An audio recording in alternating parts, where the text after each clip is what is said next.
Hello, everyone.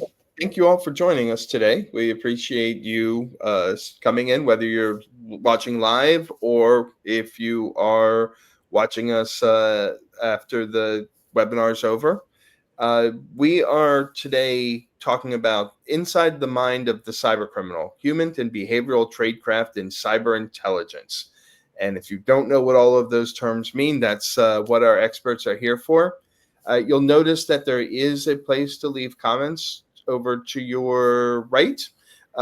Please feel free to ask questions. We'll kind of jump in and keep this conversation interactive. We will leave time at the end for questions if we don't get to them during the conversation itself. But we want to get started and with our two experts here. So we're going to let them introduce themselves. Tim, why don't you go first and tell us a little bit about you?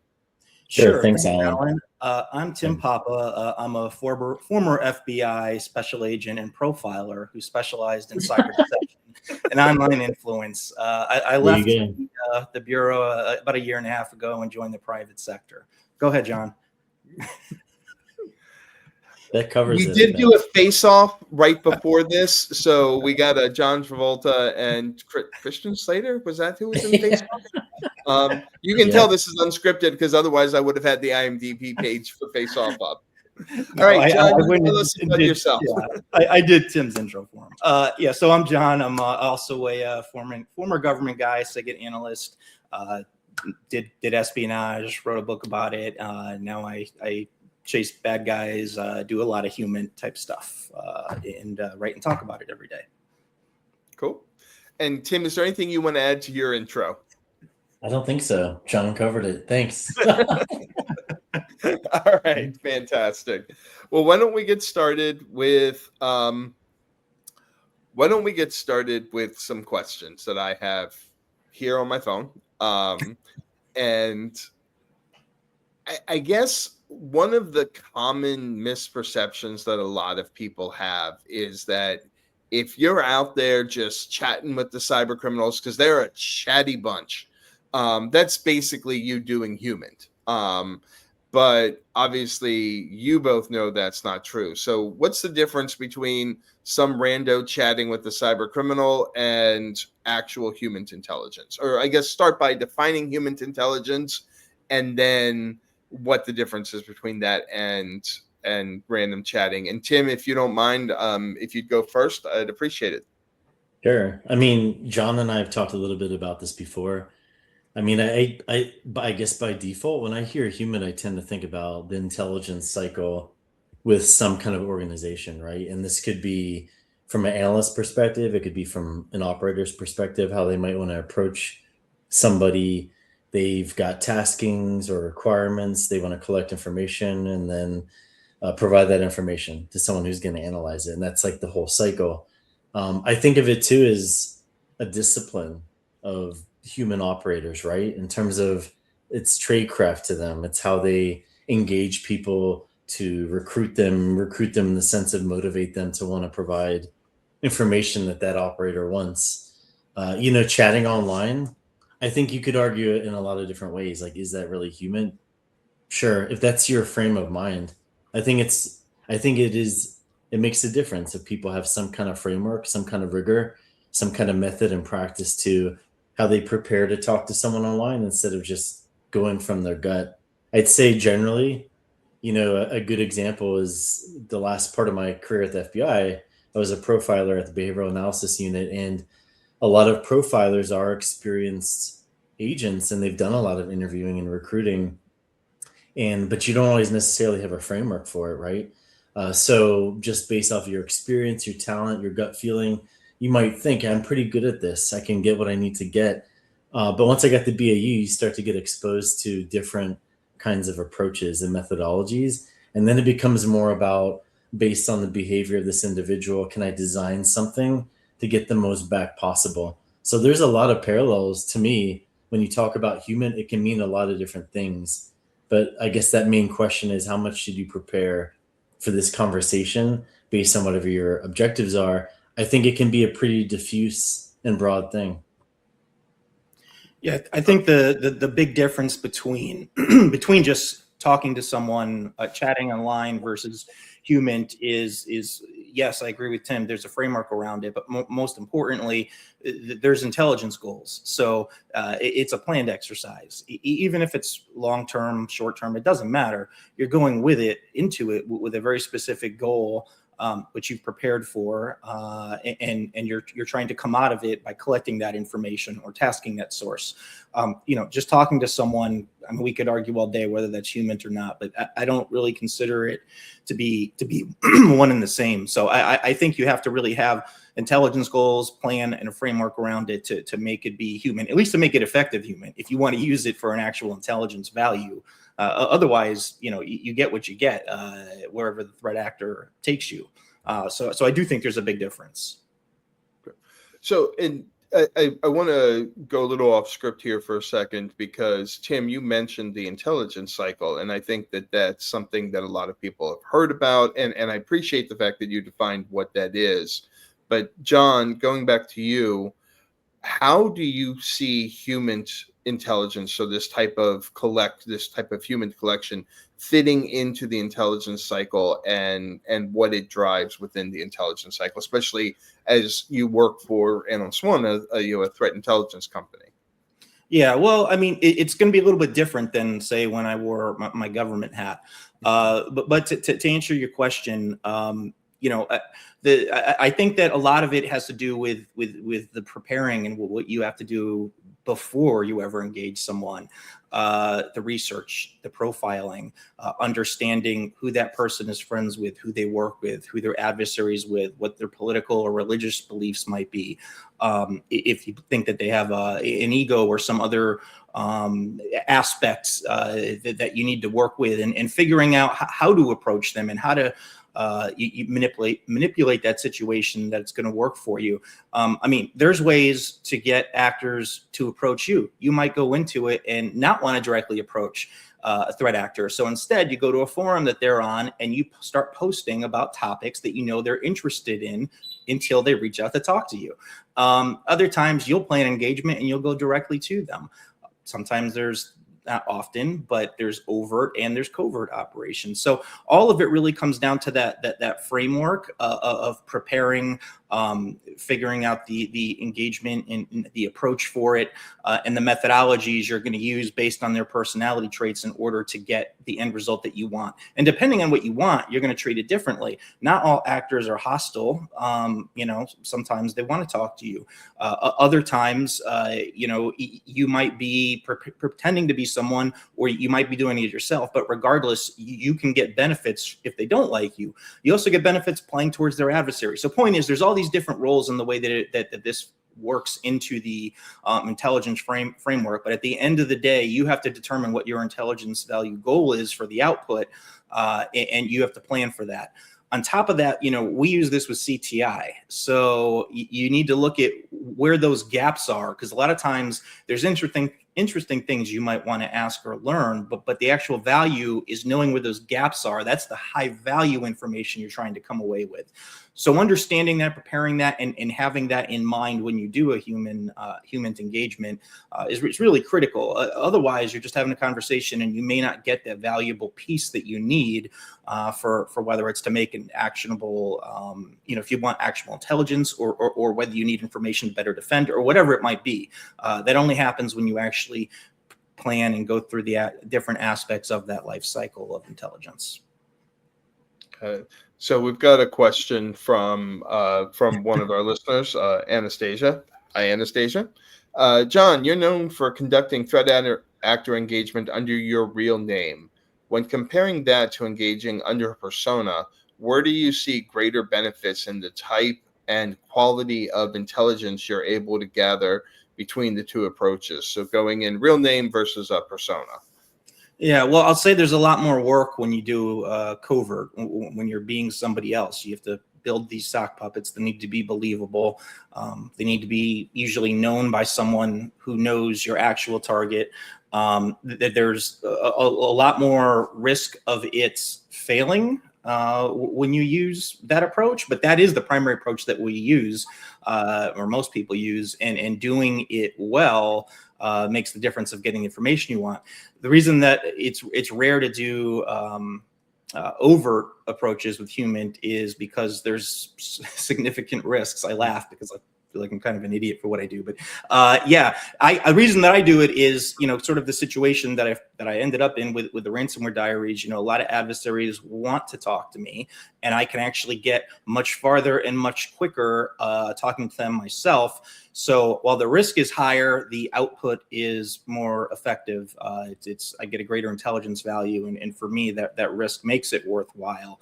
But when you go in as yourself, I've said this before, most of the time, not every time, there's occasion where you actually get to know somebody and you feel that risk goes down and you can be yourself. But for the most time, you're still playing into their personality traits, and you're still sort of working that agenda to get the information that you need. So even it's when you're with yourself, there's still an angle of who you want to be portrayed as, but you can only go so far with that, obviously, when they actually know you. And Tim, can you jump in there? Because I imagine working for the government for as long as you did, you probably didn't do a lot of HUMINT work. As yourself, you probably worked with personas. Is that correct? Or no, that wasn't the case, actually. I mean, really? I've always had an approach, and someone could call this a bias, but I think I was always most comfortable being as overt as possible. My approach to it was always, I think I'll get more in return. I think by being overt and giving them space to kind of verify who you are, I think there's a vulnerability there that makes you a little bit more authentic. So I'm sure when people have read about being deceptive or like towing that line, okay, tell them something that's 98% true, but that 2% is not so much true.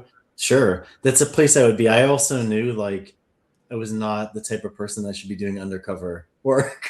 I knew it wasn't me. It wasn't my personality. But if it comes down to being pretty much 98% overt, that I can do. I agree with John. Like this idea of when people know who you are and they know where you are and they know how to reach you, that can invite a lot of engagement. And that's what I wanted, right? I wanted that space where it's like, you know who I am. That's like a different starting point for me. It's a different reference point.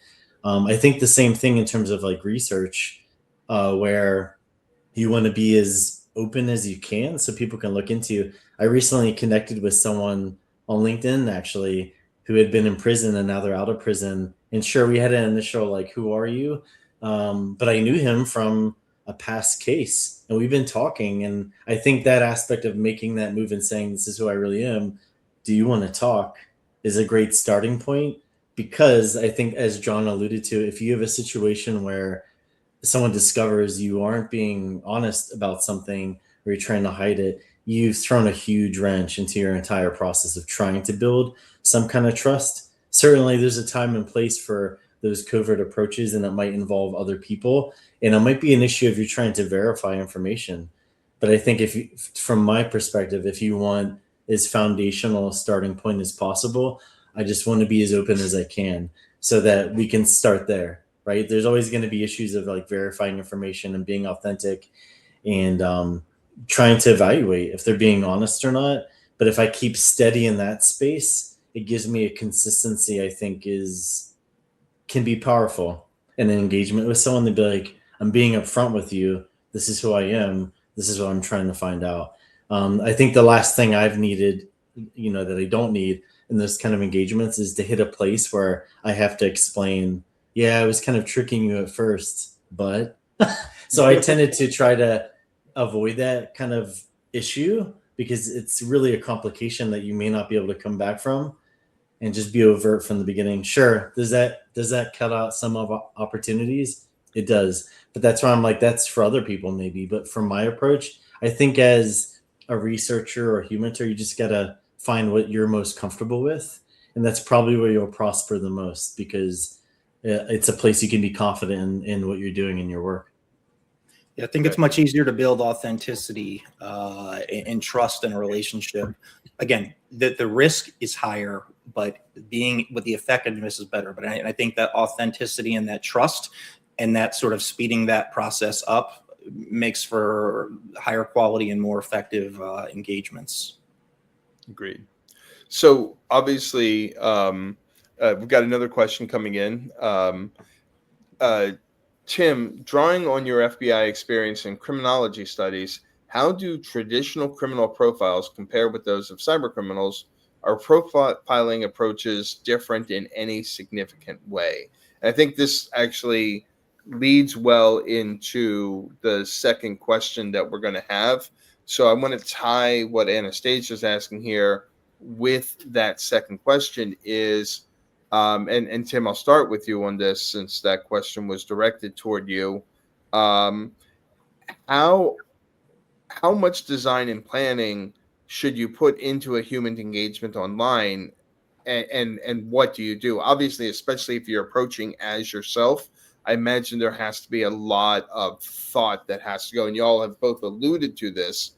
But what is that process before engaging in a human engaging in human activity? And if you can tie in kind of Anastasia's question into that as well. Sure. No, I mean, for me, a starting point is always going to be, what behaviors can I identify about this person? How do they want us to see them? I mean, most people kind of curate their profile or presence online in that respect, and it's okay if there's some falseness to it or it's embellished, or it doesn't matter. I mean, I think people have been dismissive in the past of social media profiles and personas and how they represent themselves.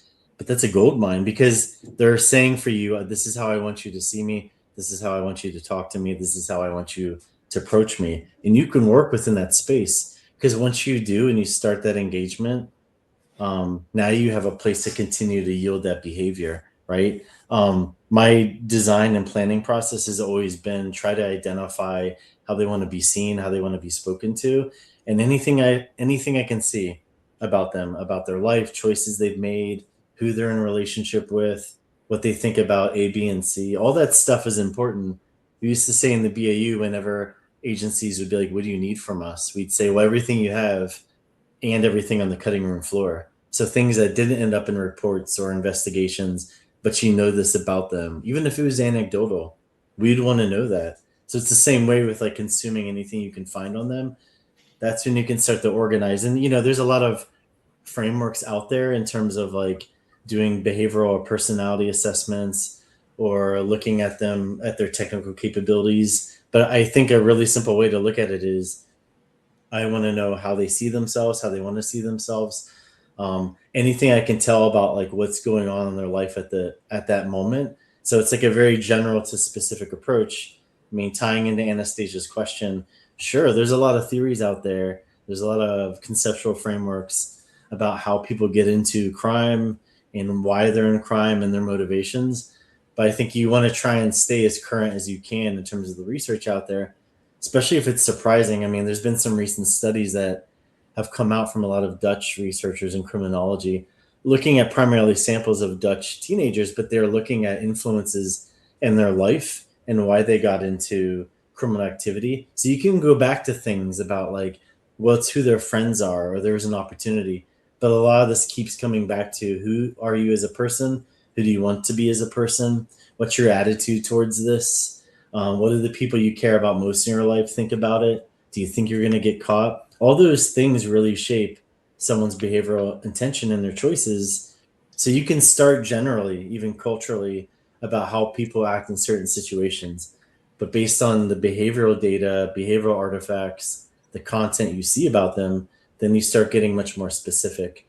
So even if you stuck to that generally about like, what behaviors are they demonstrating and who do they appear to want to be, you'd be in a good starting point for starting to have that conversation with them. And that's kind of like a starting point of how I would look at how there are parallels in how I would prepare for even just a discussion with anyone online. So my approach of telling all the cyber criminals they're full of crap for claiming they have a yacht is probably not the best approach then. It could be. It could be. I mean, John's made a point about that, right? Like, it's sometimes inducing some response from someone is where you want to start, because somebody's probably going to emerge that's like, that's not who I am. Let me tell you who I am. And some people feel really compelled to do that. Now you have a really good engagement. in conversation because this person wants to correct your impression of them, but what else does that reveal about them? Now you're in a good space where you're not just talking about trivial things. You're talking about who they are as a person, and everybody loves that conversation because then you start to see some motivation. So even if you've got human intelligence requirements that you want to find out about, where the place where you build a relationship and trust and connection are in those difficult conversations, even if it started with conflict, sometimes that can be a good thing. Cool. Jon, how about you? How much design and planning do you put into a human engagement? And again, I know you've touched on a lot of that, but what do you do ahead of having these conversations? Yeah, well, I mean, the first step is sort of figuring out their digital fingerprint. I don't mean, like, if we're looking at ransomware, for example, I don't mean just their infrastructure, though you do need to know that. But whether it's Telegram channels, forums, whatever it might be, going back and not just looking at the things that are pertinent for what's going on at that time, but looking at the long view through the rear view mirror, to really profile them and understand them. And the more sampling of that you can get, the more effective you're going to be in preparing and executing your engagement. One of the things that's really important to understand is, I said before, sort of the approach that you're going to use. That can make the difference between, even if it's long term, the difference between a successful engagement or not. And I'll give you an example. One of the tactics that I used with a bad guy was I went and I talked with their competitor who they had a very bad relationship with, and basically got them fired up to talk a ton of trash, and then took screenshots of that. So when I went to approach them, just it was kind of like, hey man, not sure if you know this, but such and such is just talking a lot of trash about you. Is this true? And when you have a big ego, when you see that, the response, it's just like this rant of information. And the thing is, yes, a lot of times bad guys lie and stuff, but when you get them emotionally off balance and the things that come out, often they will slip.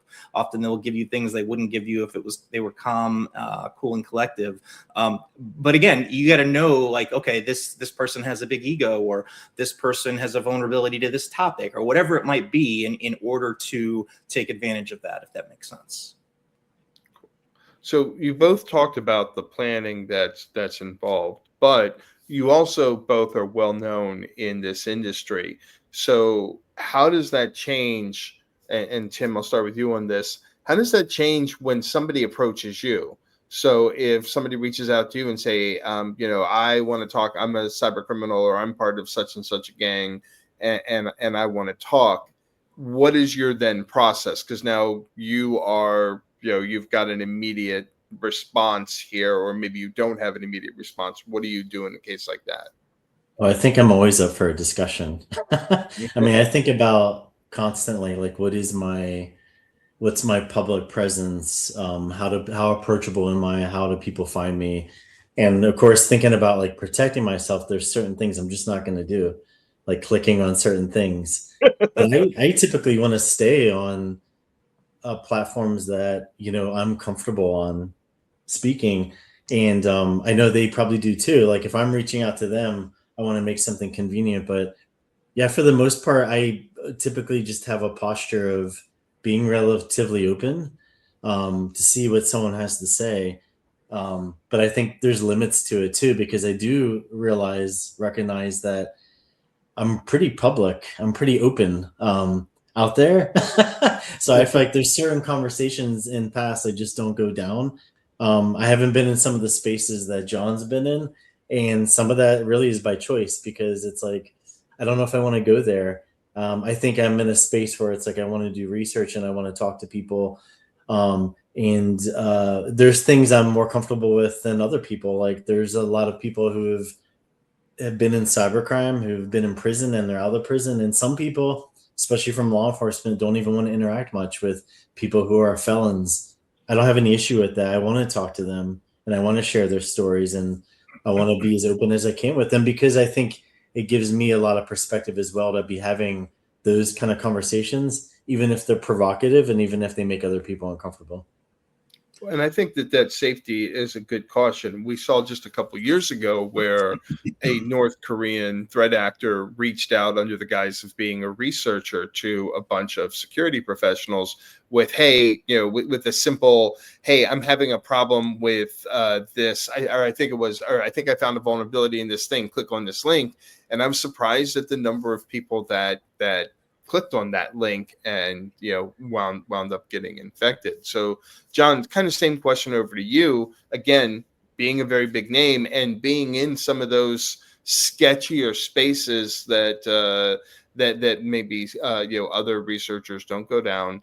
What happens when somebody approaches you and has an immediate tip or an immediate need? How do you prepare yourself before responding to something like that?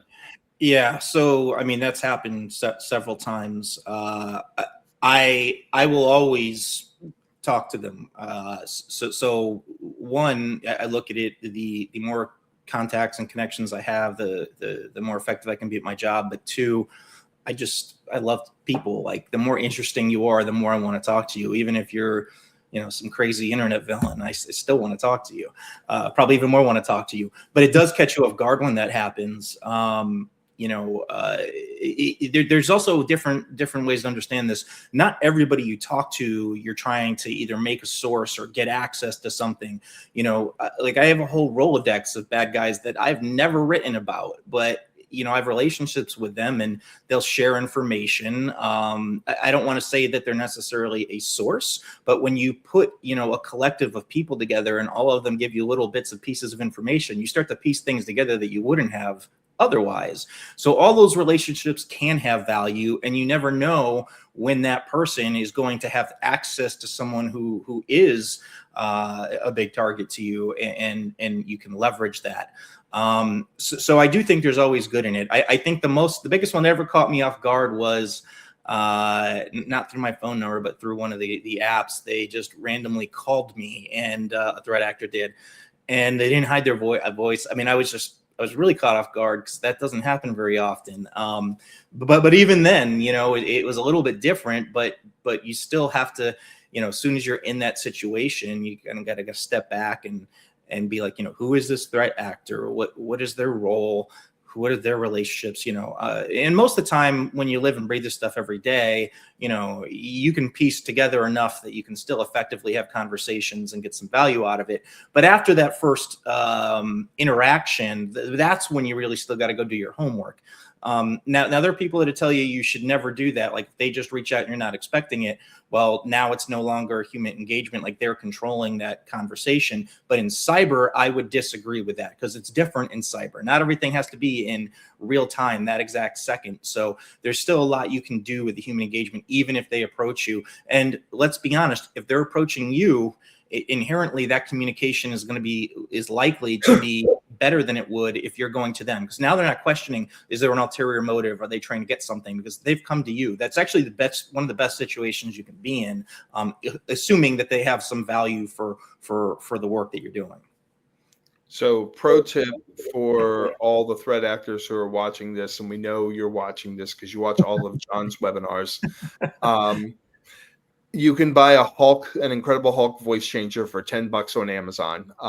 And so if you're going to reach out to Jon, at least disguise your voice a little bit. So I want to get into some technical weeds here, if you don't mind. You've both talked about frameworks, and Jon, I'm going to lead with you on this question. What are some of the frameworks and methods that you rely on to prepare for a human engagement? And how can people find out more about these frameworks and understand them? Because you both very much emphasized that you don't operate outside of a framework, that you have a process and plan in place. But for people who are just getting into this or are interested in learning more about HUMINT, what frameworks do you use and where can they find out more about these? Yeah, so in terms of cyber, there isn't a perfect framework that exists. Sort of what I did was I read through a lot of the declassified documents around HUMINT that exist. that sort of go through that model. For example, rascals and mice. And I'm not going to read through all the acronyms there, but you can Google it and you can see it. There are aspects of that are very useful. There are other aspects of it that are not. For example, financial. You're not going to go pay a threat actor to talk to you. Now, with a human source in some other country, in some, with a military or government thing, paying sources might be very, very lucrative for intelligence value. But in cyber, that doesn't transfer, and you might even be paying someone who's sanctioned, and you're gonna have a lot of questions to answer. So you kind of have to take those models and alter them. It's actually something I'm probably within the next year gonna put a paper out of the model sort of that I combined that I use. But the point is yeah, rascals and mice are a good place to start. And then there's other models out there, for various types of misinformation and disinformation campaigns and things of that nature. And then there's frameworks like MITRE's got one that's out there. There's also different kill chains besides the cyber kill chain that you can use. There's quite a few different resources, but like I said, with a lot of them that are dated, you have to look at it from the terms of cyber, and that really needs an update. And if you don't, like I said, if you wait, I promise I will, within the next 6-7 months, put something out there on that, because I think it's a good topic, and I think we need something that's updated for cyber. And Tim, how about you? What do you think about frameworks, or what frameworks do you use? I mean, I can't really point to a specific model because a number of these models were developed in the BAU, but it's based off of interdisciplinary research that is available out there. It's just not all collected. So for instance, if all I had time for was to try to shape out what's this person's self-concept, there's ways to break that down. And but for a model that I can point to, say, go check out this model, it's hard to do because it's not necessarily comprehensive and collected. But a self-concept would look at what kind of personality traits do I see them demonstrate again and again and again. And they would also look at their aspirational personality traits, the way they talk, the things they post about, the things they like. Does any of this reflect the kind of person they hope to be? That's generally how people want to be approached and spoken to, right? Then I also want to take a look at the things that they maybe have said have been goals in their life or obstacles in their life, and think about as a psychological principle, self-actualization. It's kind of like, how closely are you living out the life that you want to live and being the person you want to be? Well, I might be thinking about, and this isn't a very clinical way, right? It's subjective, but thinking about, how self-actualized are they? How many obstacles are in their way? All that stuff might matter, because there might be friction, right, and frustration in their life, and that might impact what their motivations are. Another thing we would do with a self-concept study is also try to sum them up in kind of like a phrase that encapsulates them, usually their aspirational aspect. So it's just a different way to think about them. But then you can jump to other frameworks too, like think about the theory of planned behavior. Again, another example of frameworks that have been out there for generations, and a bunch of researchers have added to it, but a lot of researchers don't get to see those theories applied outside of an artificial space, like a structured study. But in these kind of realms, online even too, talking to people, engaging with them, you get to see it be applied. And like the theory of planned behavior is all about what's your attitude towards something. And instead of it being the past predicts the future, it's what choices has this person made throughout their life. And when they made those choices, what was going on in their life at the time? Who were they in relationship with? Why did they maybe make those choices? All that can shape what your behavioral intention is, but it could be something as simple as, what do I think this person's attitude is towards the government of the country they live in, right? So instead of just presuming something or just looking at just some of their statements alone, it can be complicated, right? Because that's a dynamic thing. So I think those frameworks, and there's so many of them, are helpful for preparing, but you've got to have a posture of, I'm open to anything new I have from them. So another go-to thing would be different interviewing techniques. So if you just look at motivational interviewing, for an example, I mean, that's something that came out of the 1980s, And it was really focused on psychiatrists using that as a way to talk to people who struggled with addiction. But instead of it being an interview necessarily, it's kind of guiding them on a discussion. And what you really do is focus on what's your origin story, what's your life story, because people love to talk about their life, right? Instead of introducing very threatening and challenging themes, you're kind of guiding them along the things that they want to talk about in their life, and they will share with you what's most important. So this is a pitfall I see often with security researchers in some of their chats they shared in the past too. I know you have goals that you want to find out for what you're writing about and researching in terms of how did this compromise happen or who do you know and things like that. But if you want to build a relationship with someone and trust and get to those things as well, you got to give them that space to be able to talk freely without scrutinizing or making them feel threatened. This is where you're actually going to see their behavior in the most authentic way. And that's where it becomes an ongoing process of, as you engage with them and talk to them, you're learning more and more about them. All these things are designed to kind of yield that behavior, to find out more about them and see how they respond to things.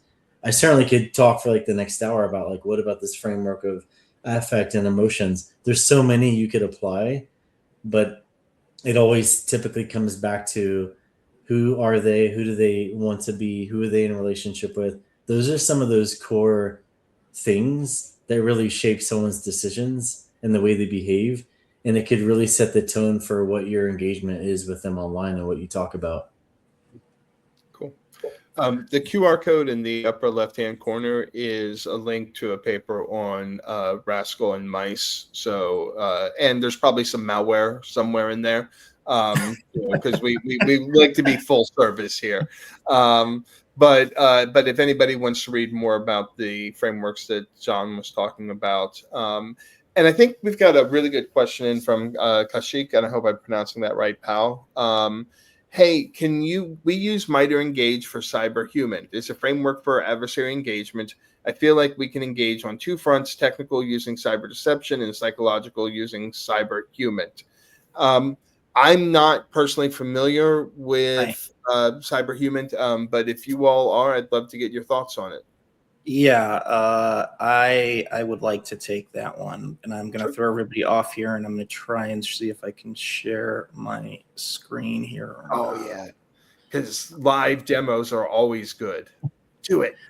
So this is MITRE Engage, or it's a screenshot of MITRE Engage.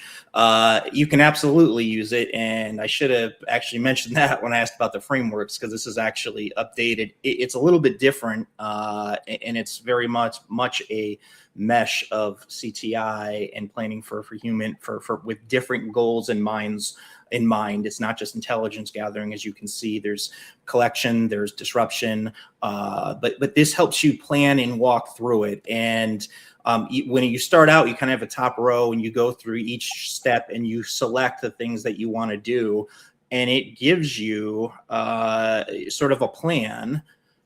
Hold on, let me make this wider. Can you see that? Okay, oh, it got wider. Okay. One more time. Okay. And when you're done, it gives you these descriptions and these different phases, if you will, to walk through. Now, I'll be honest with you. I like MITRE Engage a lot. I think that when you're it depends on what your motivation is, but I think using this in conjunction with one of those modified sort of rascals or mice is a great way to plan out an engagement. I really like the MITRE engagement resource. It may not fit everything that you're doing, but I promise you, either way, it's going to make you think of things, especially in your planning phase, that you may not have thought of going into your engagement. Cool. And we've updated the QR code to link to MITRE Engage for anybody who wants to follow that and go. Tim, do you have any thoughts on MITRE Engage before we move on to the next question? Just general. I mean, I agree with Jon. I think there's a lot of things you can point to be like, hey, this could be a good reference point. Something good to think about. I agree with him. It doesn't fit everything. I mean, at the risk of sounding like I'm upending all frameworks, I think there's a lot of value in just being a real person and starting a conversation. I think you can't go wrong with that. I think from my experience, there's been too many people especially in the government and law enforcement and intelligence, who have taken on this identity as a humanter to their own detriment, because they think I'm in a very fancy discipline and I get information from people and I recruit them. And then I think people lose some sense of reality of, did you really recruit them? Can you really verify that information? Are you really directing them? So I look at those kind of frameworks and I'm like, direct them using this method. Can you really pull that off? When in a lot of situations, if you just reel with someone as appropriate and have a conversation with them and practice active listening, you might even have a better engagement and collect better information. And I feel like that's not bad advice, because I think that comes along with being someone with some experience and being thoughtful and discerning about how they talk to someone, how they handle themselves online. But yeah, I agree with John. Like, a lot of these frameworks are great reference points. It's better to know about it than not know about it. And it's better to think about, does this fit in with what I want to do? So I agree on that front. But I do think people, I look at that framework and I'm like, man, if you're kind of new to this space, this would be overwhelming, because there's so many different meanings of all that terminology in there. And those frameworks are put together to help organize things and guide people. But sometimes people lose that sense of, are you ready to be open-ended and not ask compound questions? And not, you know what I mean? The people forget about those things that are actually some of the most critical aspects to having a good engagement and conversation with someone who doesn't really know you, and they're still deciding, do I trust you or not? Am I going to be vulnerable with you or not? Those things are all important. That would be my only caution with a lot of industry frameworks, where it's like this was put together for some purpose and may not have been for your engagement with someone online. It may have been for a government client. So it's like, those are helpful, but I would be wary of them in general. Yeah. If I can just add on to that, something that no framework is going to teach you, you are never going to have success if you go into an engagement and you're on point. Every question is towards your goal. Meaning, if you meet a criminal and you just start asking them question after question about, their operations and their crimes, I promise you, you're not going to get very far. You have to build that rapport and that trust. And that means finding topics besides their crimes to talk to them about. And you often aren't going to get that just looking at a framework. I'm not saying that there won't be a mention here or there, but everything's geared towards getting to that end result. So if you don't put that part into it, you're unlikely to get there. I had an example real quick to share that has really stuck with me. This goes back years ago when I was in the bureau still, and it was looking at the chat from a security researcher with someone who is in some aspect of ransomware, right? And so, what's that? It's not me, is it? It wasn't you. That would be really, maniacal if I brought that. Okay, it wasn't. If it wasn't you, then it was Azim. So, yeah. You're the only two that do that. It was interesting. There were interesting cues out of that, because the person who was speaking with this ransomware gang personality, you would think on paper everything should align, because they're both from Russia originally, or some part, same language, maybe some cultural generalities were the same. But like John mentioned, there's a situation where you kept seeing this default to back to questions related to something technical or something about the crime. And you could feel the frustration in the voice of this cyber criminal who was like, I think he even said something to the point of like, this is all you want to talk about. What he seemed to be missing was this concentrated interest from this cyber criminal in how you smoke meat, different types of meat, and fishing. He would keep bringing it up. He'd send him YouTube links, like, check out this video, to the security researcher, and there'd be very, very minimal discussion. It's like, he just missed an opportunity. There was even one situation where this cyber criminal said, oh, I saw, it looks like you went fishing over the weekend with your family, because this person had posted it on Twitter at the time. What a great opportunity for that researcher to drive right into that and say, yeah, I did. And here are some other pictures that I didn't post online. That's a moment to share some vulnerability.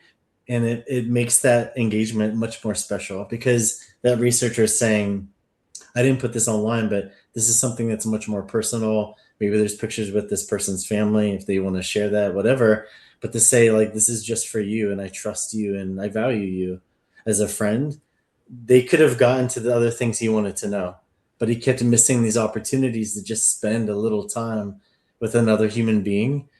And I think that's what John's talking about as well. Like, if you just keep going back to, got to reach my goals, they're not going to stick with you, because then what you are doing is kind of revealing your true motivations, which is just to write this blog and this report and, promote your career. And they know that. So it's like, I know it seems like a bit of a thorny, contradictory space to be like, I need to convince them that I'm interested in them and that we're going to have a real conversation. But you got to remember that because they're people too. So I've lost count of how many people have made a career out of cybercrime who say, I wasn't born one day and decided I wanted to be a criminal. And you might want to eye roll at that, but they're being reflective and saying, like, this is not really what I want in life anymore. They might have other distorted thinking, but that's okay. It's like making those connections, human to human, friend to friend, whatever you want to call it. This is what's really key.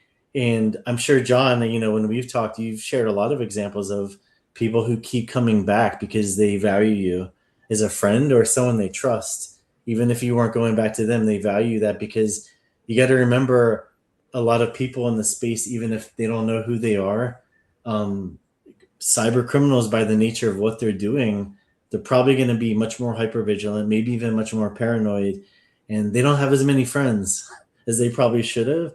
So oftentimes researchers are outlets for them where they can talk to someone that's not engaged in cybercrime, like them doing dangerous things. And that's really valuable. As much as you want to pour into how much you should prepare, don't lose sight of that. Like, that's actually a valuable thing to them. And that can be to your benefit when you're trying to establish a relationship with a cyber criminal online to actually have a worthwhile discussion. Yeah, I think that's an important aspect of it, building that trust.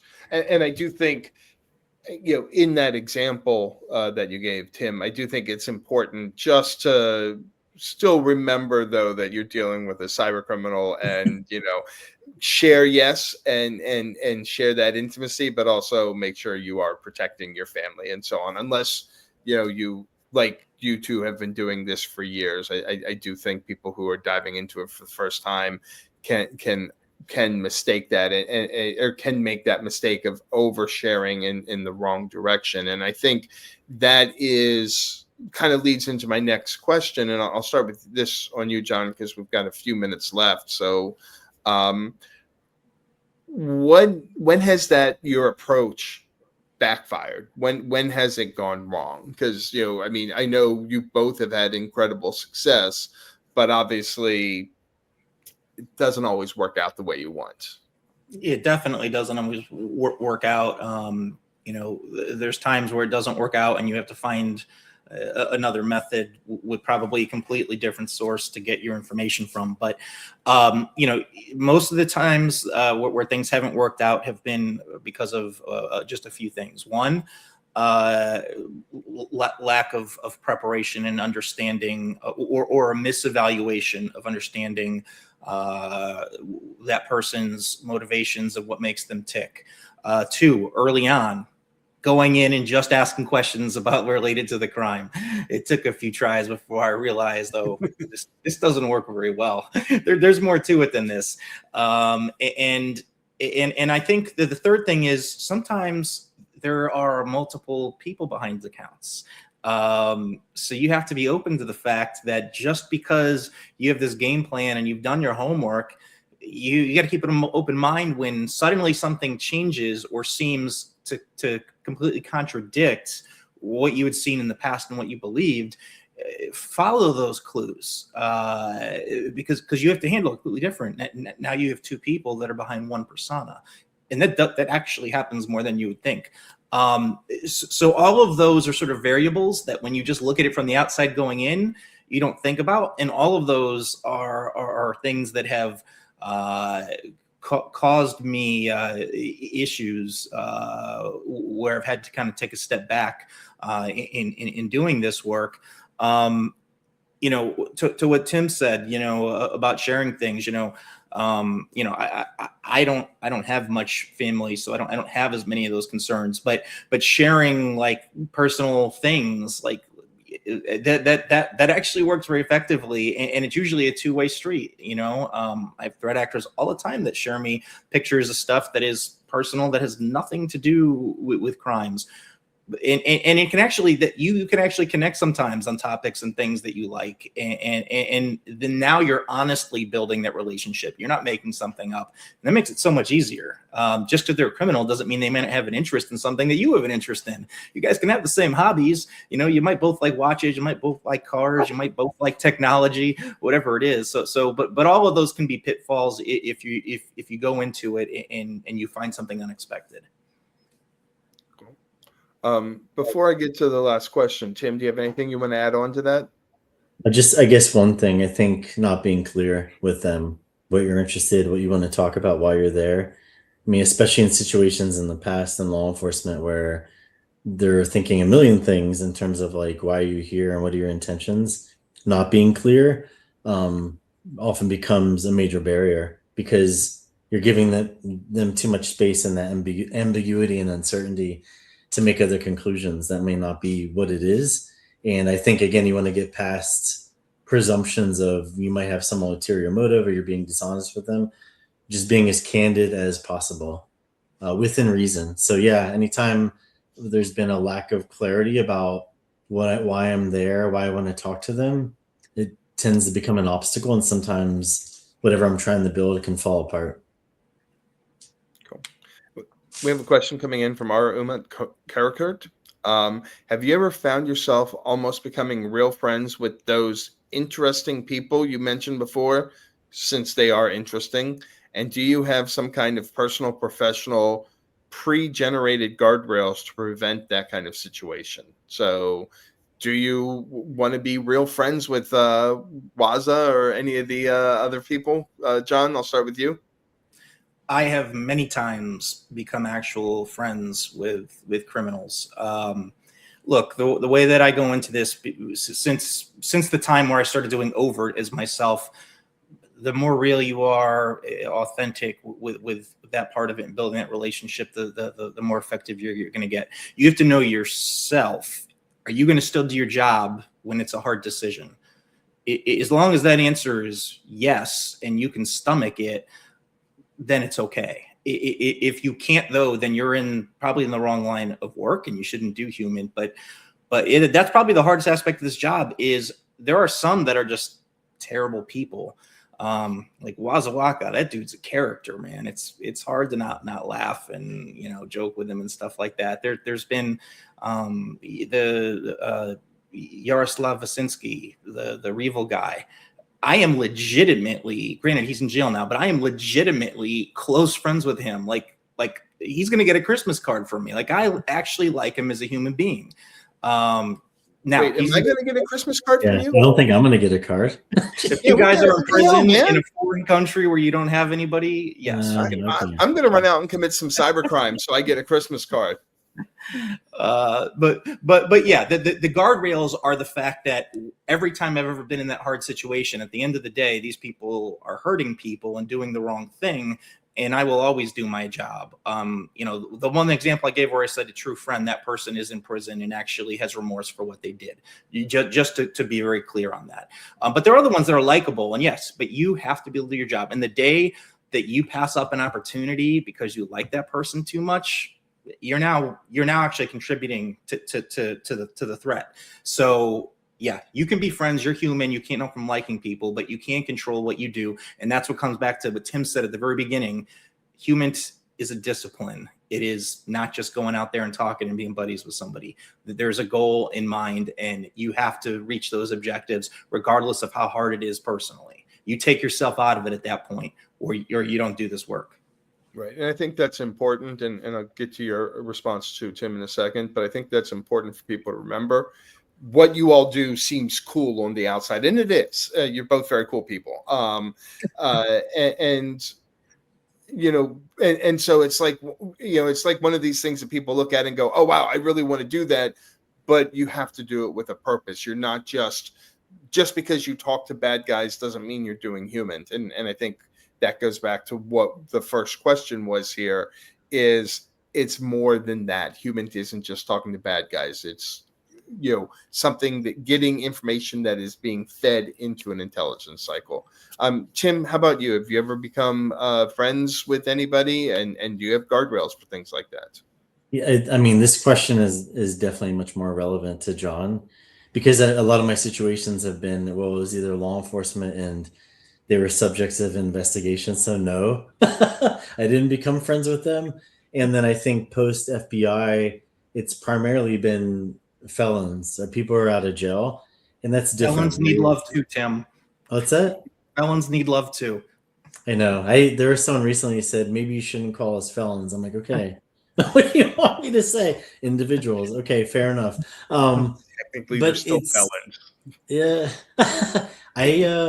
I guess two things I'll say on that is, one is, it's not the most natural friendship though. It's definitely a special connection, because it's not like, a friend I've had since 8th grade and we're buddies, and as soon as we see each other, it's like old times. It's different. I kind of look at it that way. Like, I feel like I'm in a very privileged role where it's like they trust me enough to be open. I know some bad things about them that have happened in their life, and people tend to want to shield that and protect that. But because I know that and we can talk about it, it kind of makes them vulnerable. So I feel like I can be a little more vulnerable, and I feel like that's kind of a special thing. It's a little more rare these days, right, in terms of our relationships with people. And I also feel like it's a privileged role, because I'm in a space where I can share that with the public in a way that it's harder for people to criticize me, right, in terms of my credibility. Instead, if they were just speaking for themselves, that's one thing. But to be in my role, my background, to say, well, this is my perspective and here's their story, I take it as like a responsibility too. Like, I think that's important, and I think that's special to him. And the final thing I'll say is, one thing I really like about John's approach that I've seen in his interactions with people online, his discussions, is he's very, very clear. And I think he reinforces it a lot with them on, I'm going to publish this, and we set this standard early on, and these are the expectations, and that. I feel like he's very candid and fair with them.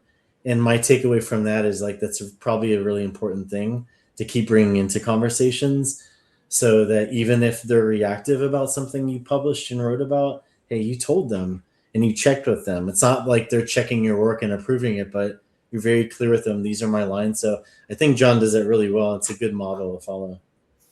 When you're yourself, you're only as good as your word. And so if I'm going to talk to them as myself, if they're going to know up front exactly what I'm doing. But yeah. Okay. So we've got almost time to wrap up here, and got a really good comment from Robert Sapita. Thank you for the candor on this topic, and I agree. Thank you both very much for the candor. We've got about a minute left. So if in 30 seconds, if you could give us your closing thoughts, we'd appreciate it. Tim, do you want to go first? Oh man, now I'm caught off guard. Yeah. Do you want me to make John go first? Yeah, go ahead, John. Pretend to be Tim giving the closing thoughts. Criminals are people too. Our job is to stop them. But if you remember that they're criminals, you try to understand them as human beings. You can't judge them. You have to look at them as human beings, understanding them, how they got there and what makes them tick, and building those relationships are going to allow you to have the relationship where someone will tell you, hey, there's an attack that's going to take place before it happens, because they trust you. Understanding those people does not happen if you are not open. Again, I'm talking about overt, but if you are not open and make that connection with them. So you have to kind of put those walls down. You have to be upfront with them. They have to know the direction you're going in. But you have to be real and authentic. That's how I've gotten where I have. You've got to be a real person, and people will connect to that. Tim? John, you took my closing thoughts.